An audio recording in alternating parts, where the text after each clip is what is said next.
আমি আপনাদের সতর্ক করে দিচ্ছি, পরে বলবেন যে আমি সতর্ক করিনি, আমি আপনাদের সতর্ক করে দিচ্ছি। গণতান্ত্রিক প্রক্রিয়া যখন ধ্বংসের মুখে, তখন ছাত্র জনতার গণ অভ্যুত্থান, আর সেই গণ অভ্যুত্থানে শেখ হাসিনার দেশ ছেড়ে পলায়ন, আর এরপর গঠন করা হয় অন্তর্বর্তীকালীন সরকার। অন্তর্বর্তীকালীন সরকারের কাজ কি? একটা নির্বাচন দেওয়া আর গণতন্ত্রকে পুনরুদ্ধার করা, নির্বাচনের মাধ্যমে জনগণের ভোট দেওয়ার ক্ষমতাটা ফিরিয়ে দেওয়া। কিন্তু অন্তর্বর্তীকালীন সরকার এখন দেখা যাচ্ছে পুরোপুরি ব্যর্থ হয়ে যাচ্ছে।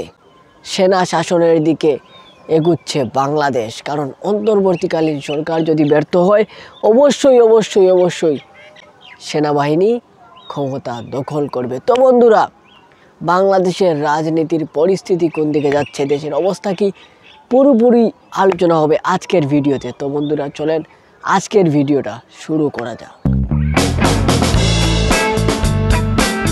অন্তর্বর্তীকালীন সরকারের দায়িত্বটা কী ছিল? তাদের একমাত্র প্রধান যে দায়িত্ব ছিল সেটা হচ্ছে নির্বাচন প্রদান করা। এখন এই দায়িত্বটা তারা ঠিকভাবে কি পালন করতে পারলো? তারা ক্ষমতায় আসার পর সেই দায়িত্বটাকে পিছিয়ে রেখে শুধু সংস্কার সংস্কার বলে চিল্লাচ্ছিল, আর সেই সংস্কারই বা কতটুকুই হলো? এখন আমরা যেটা দেখতে পাচ্ছি, অন্তর্বর্তীকালীন সরকার বর্তমানে যেটা করতেছে সেটা হচ্ছে একটা নির্দিষ্ট একটা দলকে সুযোগ করে দিচ্ছে, তারা যেন তাদের আখের গুছিয়ে নিতে পারে, তারা যেন তাদের একটা দল গঠন করতে পারে, নির্দিষ্ট একটা গোষ্ঠীকে সেই সুযোগটা দিচ্ছে, তারা যেন রাজনীতির মধ্যে একটা ঝান্ডা গাড়তে পারে, এবং সেই দলটাকে পরোক্ষভাবে সাহায্য সহযোগিতা করে যাচ্ছে ডক্টর ইউনূসের অন্তর্বর্তীকালীন সরকার। আর এটা নিয়েই চলছে তুমুল বিতর্ক, যার কারণে অন্তর্বর্তীকালীন সরকার হালকা নড়বড়ে হয়ে গিয়েছে। আর এরপর থেকেই বন্ধুরা, বাংলাদেশের রাজনৈতিক অবস্থাটা অস্থিতিশীল হয়ে উঠেছে। বন্ধুরা, বর্তমান সরকার যে সংস্কারের কথা বলতেছে, সেইখানে একটা জিনিস আমরা নিউজে বা খবরে শুনতে পেরেছি, সেটা হচ্ছে বাংলাদেশকে 4টি প্রদেশে বিভক্ত করে দেওয়া।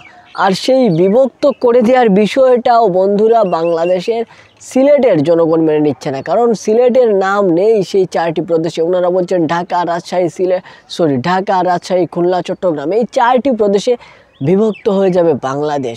আর সেই কারণেই কেউ মেনে নিতে পারতেছে না অন্তর্বর্তীকালীন সরকারের এই সিদ্ধান্ত। এর মধ্যে বন্ধুরা, আওয়ামী লীগ অন্তর্বর্তীকালীন সরকারকে একদম পছন্দ করছে না।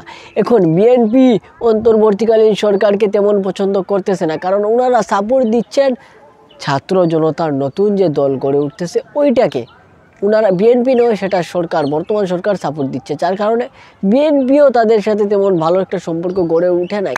অন্যদিকে জামাত যদিও ডক্টর ইউনূসের সাথে আছে, তাদের ধ্যান ধারণা আর ডক্টর ইউনূসের ধ্যান ধারণার মধ্যে একটু মিল লক্ষ্য করা যায়।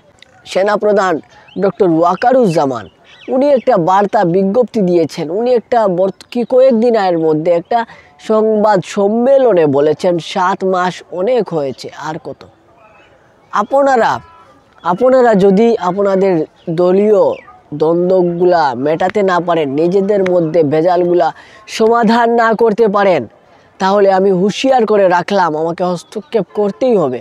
যদি অন্তর্বর্তীকালীন সরকার ডিসেম্বরের ভিতরে নির্বাচন দিতে ব্যর্থ হয়, তাহলে এটা 100% শিওর বাংলাদেশ সেনা শাসনের দিকেই যাবে। আর সেনা শাসনের ইতিহাস নিয়ে আরও একটা ভিডিও এই চ্যানেলে আসবে। অবশ্যই আপনারা কমেন্টে জানিয়ে দেবেন সেনা শাসনের ইতিহাস সম্পর্কে আপনারা জানতে চান কিনা। তো বন্ধুরা, কেমন লেগেছে ভিডিওটা অবশ্যই কমেন্টে জানিয়ে দিবেন, আর ভালো লাগলে অবশ্যই লাইক, কমেন্ট এবং শেয়ার এবং সাবস্ক্রাইব করবেন। আজকের মতো বিদায়, আসসালামু আলাইকুম।